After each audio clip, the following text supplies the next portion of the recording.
Hello, my name is Dr. Abram. I am a homeopathic medical doctor practicing in Phoenix, Arizona for approximately 35 years, and I have been doing alternative medicine for 37 years. And I've been interested in parasites for that many years, in other words, for decades. And so much so that in the 80s, I hired a Nigerian parasitologist in my office in another location, and he worked in my office for a while, and then he moved on. And then I came to know Dr. Amin, who is now the only parasitologist I know, and who was very well versed, knowledgeable, and interested in that field. Now, parasitology is not accorded its rightful place among infectious diseases in the United States.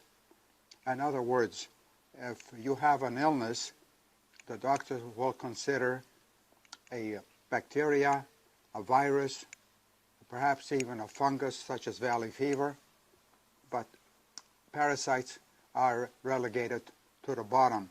And it's only as an afterthought, if you have bowel problems like diarrhea, that they will test you and occasionally find something like Giardia. From my experience after doing this work for so many years, parasites are extremely common.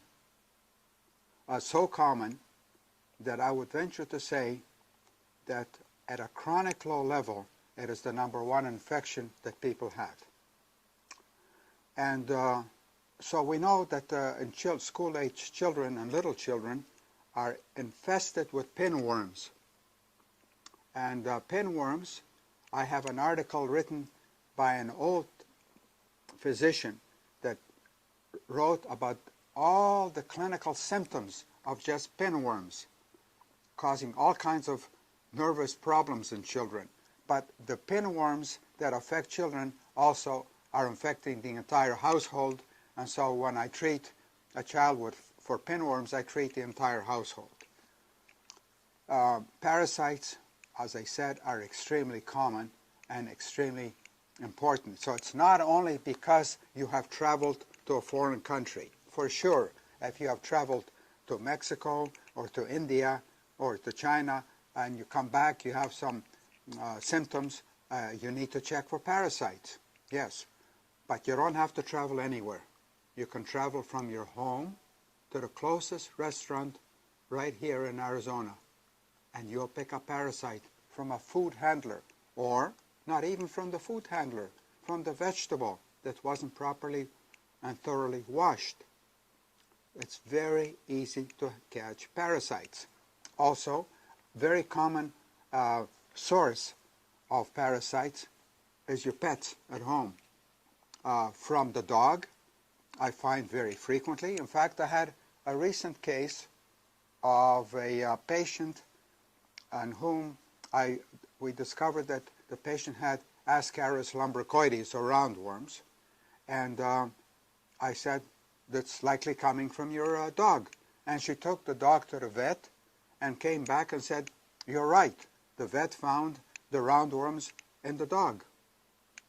Likewise, our sweet little kitties that snuggle up and kiss us everywhere, and the kitties are loaded with toxoplasmosis. In fact, maybe close to 100% of cats, but a very high percentage of toxoplasma, and toxoplasmosis can affect human beings. In fact, it's compulsory in France for a pregnant woman to be tested for toxoplasma.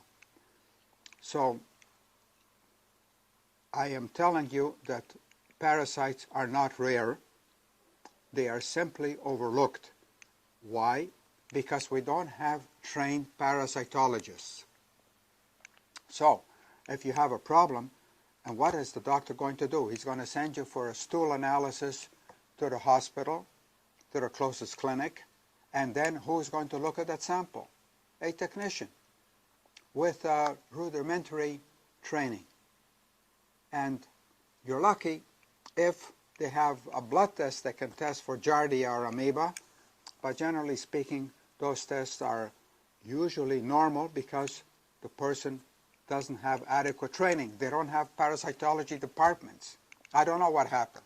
Something happened, but on the other hand, we are lucky that we have Dr. Amin. He's still functional, he's active, he's super intelligent, and he helps many people because he is able to diagnose from the stool sample what a regular technician working in a hospital is unable to. It is very worthwhile to do a routine stool sample for parasites because you can have parasites without any drastic symptoms. And then what happens when your immune system goes down for whatever cause, then the parasites that have been lingering in your body for a while, then they start to become active and can become invasive.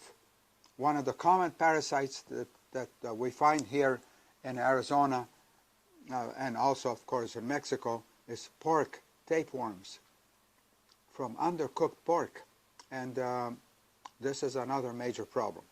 So to sum up then, parasites are something that everybody should be aware of. You don't have to be in mortal fear that you cannot go out to eat. But if you do go out to eat and then subsequently suffer with some gastroenteritis, don't think that it's only a virus or a bacteria. It could also be that you picked up a parasite which is not going to respond to the normal antibiotics used for a bacterial infection.